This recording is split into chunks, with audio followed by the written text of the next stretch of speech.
I was standing on my front lawn bleach, dripping from my brand new suit, the sharp smell filling the air.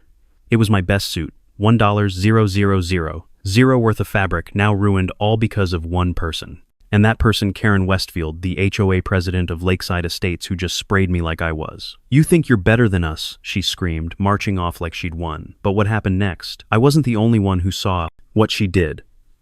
And I moved to Lakeside Estates 3 months ago, hoping to escape the grind of my 80-hour work weeks and find peace in a quiet suburban neighborhood. It was a dream come true: clean streets, perfect lawns and homes that looked like something out of a magazine. The house wasn't just a place to live.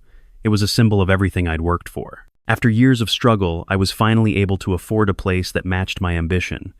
But Lakeside Estates wasn't as perfect as it seemed. Beneath the polished exterior, there was Karen Westfield, the self-appointed queen of the neighborhood. The moment I moved in, I knew something was off. Every day, as I left for work in my suits, tailored and professional Karen would be standing across the street with her coffee eyes tracking my every move. At first, I thought it was just a weird coincidence, but it quickly became clear that she had a problem with me. It all started with a casual comment. 2 weeks after I moved in, as I was checking my mail, Karen approached me with a forced smile. "You know," she said, eyes narrowing slightly, "most people around here dress casually. Those fancy suits, they make it look like you think you're better than everyone else." I chuckled, thinking she was joking. "It's for work," I said. "I meet with CEOs and investors every day. Comes with the territory." Her smile didn't fade, but it changed. Something colder, more calculating took its place. She nodded once and walked off without another word. I should have known that moment would come back to haunt me. Over the next few weeks, Karen's little comments turned into actions. I started getting notices in my mailbox accusing me of violating a non-existent dress code. And when I checked the HOA bylaws, nothing. It was clear who was behind it. Karen had decided I didn't belong. The harassment ramped up after that. I'd return home to find surprise property inspections. She'd show up, unannounced, clipboard in hand, making ridiculous claims. My grass was half an inch too tall, my mailbox wasn't regulation size, and my garbage can had been visible 15 minutes past pickup time. Each time I fought back, disputed the fines, and won. But it didn't matter. Every time I proved her wrong, it only fueled her resentment. I tried to take the high road. I kept following the rules, hoping it would end. But Karen didn't care about rules. She cared about control. And soon I started hearing whispers from my neighbors. Apparently she'd been like this for years, lording over the neighborhood with an iron fist, using her husband's influence to get whatever she wanted. But most people just kept their heads down. They were too scared to stand up to her. I thought if I just kept my distance and stayed professional, things would settle down. But then, one Tuesday morning, Karen snapped. I was backing out of my driveway, preparing for a big investor meeting. I had a new suit, freshly tailored, and a presentation that could change my career. I stepped outside, briefcase in hand, when Karen suddenly appeared in my path, blocking my way. Her face was flushed, and her voice was sharp with anger. "I'm sick of you parading around here like you own the place," she yelled. "Nobody needs to wear 3-piece suits in this neighborhood. Stop showing off." I took a breath, trying to stay calm. "Karen, how I dress for work isn't your concern," I said, keeping my tone even. She didn't back down. "This isn't Wall Street, buddy. This is Lakeside Estates. People like you don't belong here." I reminded her that the rules only applied to property maintenance, not personal clothing, but she didn't care. She shot me one last glare, then stormed off. And that I realized was the moment when everything changed. Yes, from that moment on, I knew Karen wasn't going to stop. The hostility in her eyes had been too sharp, too real. It was like she was waiting for any excuse to make my life miserable. And as I quickly learned, she didn't need much of an excuse at all. The next few days were eerily quiet, almost too quiet. I should have known it was just the calm before the storm. First, I received an anonymous letter in the mail. It was handwritten, scrawled in a jagged, almost angry script. "Your presence here is disrupting the peace of Lakeside Estates," it read. "You don't belong. Your elitist appearance and attitude are poisoning the neighborhood. If you don't change, you'll regret it." It wasn't signed. No need to sign it, really. I knew exactly who it was from. Karen had found a way to go beyond the passive-aggressive comments, now hiding behind anonymous threats. But I wasn't backing down. Then came the first fine. It was for something so trivial, I almost laughed when I read it. My garbage can had been left out for 15 minutes past the approved collection time. 15 minutes. I had been in a rush that morning, late for a meeting, and had forgotten to pull the can in on time. Hardly a violation, but it didn't stop Karen from slapping a fine on me. I contested it, of course. But when I showed up at the HOA meeting to dispute the charge, Karen was already there, sitting at the head of the table like she owned the place. The meeting was typical. Everyone sat quietly, barely speaking a word, afraid to rock the boat. Karen called the shots. And when it came to me, her eyes gleamed with that same superiority. "You're violating our neighborhood's standards," she said, her voice dripping with disdain. "You should have been more responsible." I countered with facts. The bylaws didn't specify a time for pulling garbage cans back in, and certainly didn't allow for fines for a minor mistake like this. But Karen didn't care about the facts. She wanted me to be punished. And in a room full of yes men and women, she got what she wanted. The fine stood, but I wasn't about to let her win. I kept a cool head, knowing this was just one more battle in a war she'd started. I thought maybe if I just followed the rules and didn't engage, Karen would eventually tire of her little vendetta. But that wasn't the case. No, she was just getting started. A week later, I received another notice. This time, it was a formal warning for my lawn being slightly overgrown. I was stunned. My lawn was well maintained, better than most in the neighborhood. Yet there it was a citation for something as trivial as a few blades of grass being half an inch taller than the prescribed length. I was furious. This wasn't about the lawn. It was about Karen's obsession with controlling everything, with finding anything to tear me down. And to make matters worse, she showed up unannounced for a property inspection right after I received the warning. I'd been running late for work again, but this time I wasn't about to let her walk all over me. I went outside to confront her, but she was already pacing in front of my driveway, clipboard in hand, scrutinizing every detail. She looked at my grass, nodding as if she were an expert on landscaping. Then her eyes landed on my front door. "That's not the right color for a door in Lakeside Estates," she said, her tone like she was telling me I'd committed some grave sin. I rolled my eyes. "Karen, this is ridiculous. My door's fine. It's not even a violation. Why don't you focus on something that actually matters?" She didn't respond. She just huffed and scribbled something on her clipboard, no doubt, planning another fine for some non-existent violation. That was the moment I realized something I had been denying for weeks. Karen wasn't going to stop. She was relentless. And no matter what I did, no matter how compliant I was, she would keep finding new ways to make my life miserable. I'd heard rumors from other neighbors about Karen's behavior, how she'd harassed people for years, fined them for the smallest offenses, and used her position to control the neighborhood. But I wasn't just going to stand by and let her ruin everything I had worked for. I began documenting everything. I started keeping records of every notice, every inspection, every fine. I set up a camera in my front yard, angled just right to catch any interactions with Karen. I knew this wasn't just petty harassment anymore. This was an attack on my livelihood. If she kept going like this, I could lose everything. And then, as if the universe was aligning in my favor, came the moment I had been waiting for. It was a Thursday morning, and I had just stepped outside for another busy day. I was dressed in my sharpest suit, briefcase in hand, ready to meet with a group of investors who were considering taking my business to the next level. But there she was, Karen, standing at the edge of my driveway, bleach bottle in hand. I froze for a moment, unsure of what I was seeing. "You just don't listen, do you?" she hissed, shaking the bottle in my direction. Before I could react, she took a step forward and sprayed me with bleach. The cold mist hit my chest, and arms the harsh chemical scent overwhelming my senses. "Stop dressing like a CEO," she screamed. "This is a neighborhood for normal people, not your stupid Wall Street fantasy." I stumbled back, completely stunned, my brand new suit now soaked in bleach. My mind raced to catch up, but the only thing that registered was the burning sting of the bleach, and the fact that my $1,000 suit was ruined. I hadn't even had time to process the insult when she turned on her heel and stormed off, leaving me standing there drenched in chemicals in disbelief. But what happened next, I wasn't alone. And that's when everything changed. I stood there, bleach dripping from my suit, in complete shock. It wasn't just the ruined fabric that stunned me, it was the sheer audacity of Karen. No one had ever crossed the line like this before.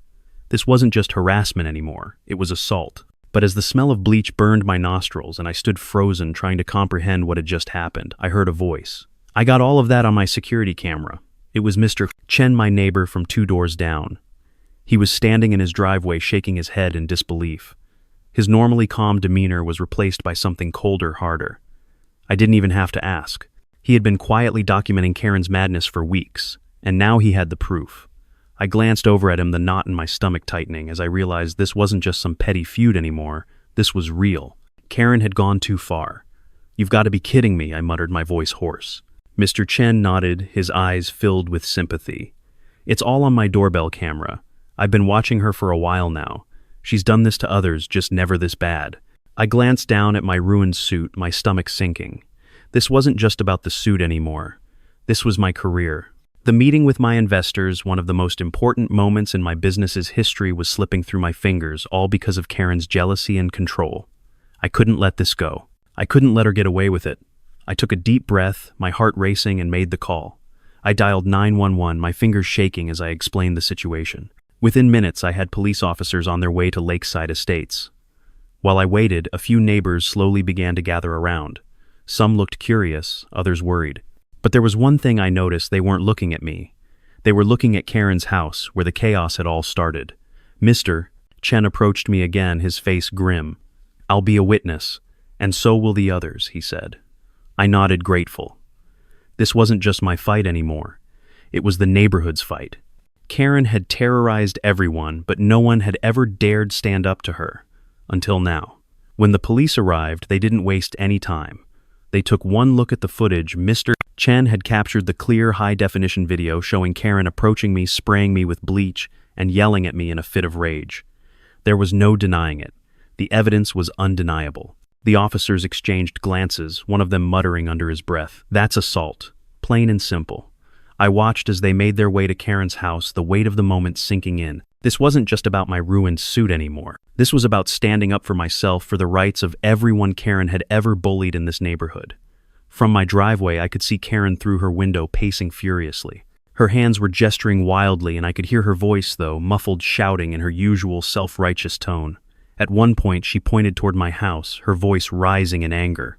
The officers returned after a few minutes. One of them sighed, shaking his head.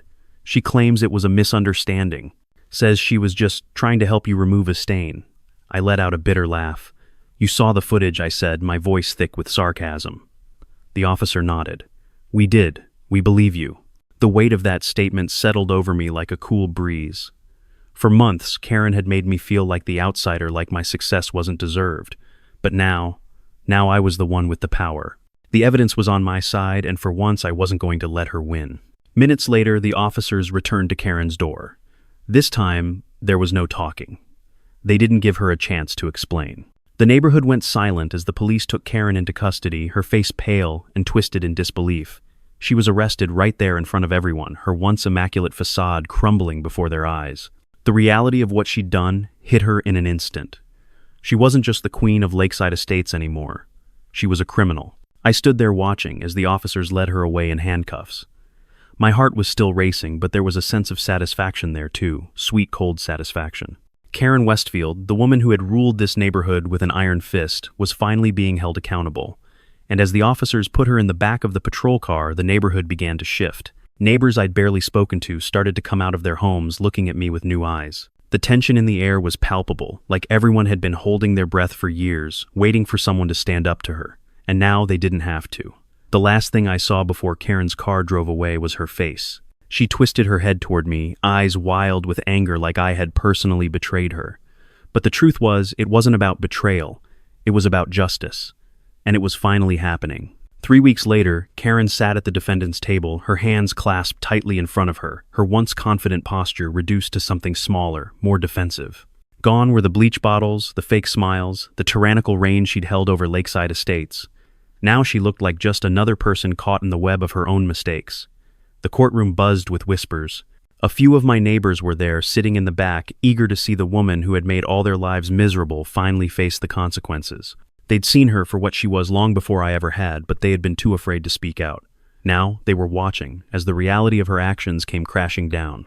I sat in the front row, my mind flashing back to everything that had led to this moment, the anonymous complaints, the fines, the constant surveillance from Karen's watchful eyes. Every time I'd fought her, trying to be patient, trying to take the high road, had led to this, the moment I could finally put an end to her reign of terror. The judge entered, and the room fell silent. Karen's lawyer stood up, presenting a weak defense, arguing that she had acted out of frustration, that the bleach incident had been a misunderstanding. But even the judge wasn't buying it. The video footage from Mr. Chen's security camera was irrefutable. It showed Karen approaching me on my property, spraying me with bleach without provocation, and shouting at me about my elitist appearance. The words were clear, and the image was undeniable. There was no excuse for what she had done. Karen's face was flushed with humiliation as the judge delivered the verdict. Guilty, he declared, his voice firm.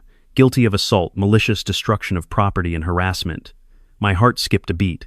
For months I had been hoping for this moment, but hearing it out loud was something else entirely. The years of pent-up frustration, the feeling of being powerless against someone who thought they could control everyone, it was all unraveling in front of me. The judge's sentence came quickly. Karen was given 6 months of probation, a fine of $1,500 for the damage to my suit, and 100 hours of community service. But the real blow came from the HOA itself. The board had already made their decision. Karen Westfield was no longer their president. In the meeting that followed, the vote was unanimous. Her reign was officially over. When the sentence was read, Karen's face crumpled. The woman who had ruled over Lakeside Estates with an iron fist now sat slumped in her chair, a shadow of the person she once was. The handcuffs, the flashing cameras, the judgment from her peers, it was all too much for her to bear. As the bailiff took her away, her eyes locked with mine, her face twisted in pure rage. "You don't understand," she spat as she was escorted out. "I was just protecting our neighborhood values." I couldn't help but laugh, though it was more of a bitter chuckle. "You were protecting your own twisted version of power," I said, my voice steady, despite the surge of emotions inside me. Her expression faltered just for a moment, but it was enough to show how lost she truly was. The woman who had lorded over everyone for so long was now facing the consequences of her actions, and she didn't know how to cope. Outside the courthouse, the sun shone brighter than it had in weeks. I could feel the weight of the past months lifting from my shoulders. I had been patient, I had fought the small battles, but in the end, justice had come for Karen. And it was sweet in a way I couldn't describe. Lakeside Estates would never be the same. Karen's departure from the HOA board was a turning point not just for me, but for everyone who had suffered under her rule. People came out of their homes to congratulate me, some, even offering apologies for not standing up to her sooner. The atmosphere in the neighborhood changed overnight. People felt free again, as if a dark cloud had finally lifted. I stayed in Lakeside Estates, of course. The house was still mine, still a symbol of everything I had worked for. But now it was also a reminder that no one, no matter how much power they thought they had, could ever take away what I had built. Karen, for all her bluster, had never understood that. In the end, it was her own actions that destroyed her. She thought she could control everything that she could, break me with a bleach bottle. But what she didn't realize was that her greatest mistake was underestimating the power of someone who had already fought their way to the top. And as for me, well, I was still here, still standing, and Lakeside Estates was mine as much as it was anyone's. It was a fresh start, and this time I wasn't going anywhere.